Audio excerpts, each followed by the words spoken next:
قال رسول الله صلى الله عليه وسلم من بنى لله مسجدا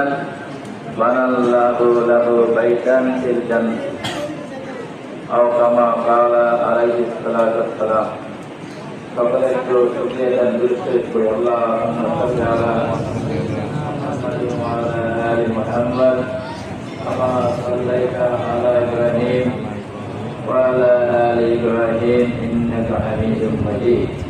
اللهم بارك على محمد وعلى آل محمد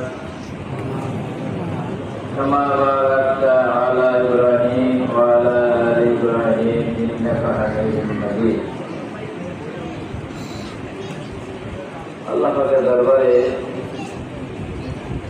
আমাদের কৃতজ্ঞতা স্বীকার না করার কোনো উপায় নেই। গত সপ্তাহে ছিল এখানে একটা বাসা বাড়ি, আর এখানে আজকে হয়তো হয়েছে দুনিয়ার সর্বশ্রেষ্ঠ আল্লাহর ঘর মসজিদ।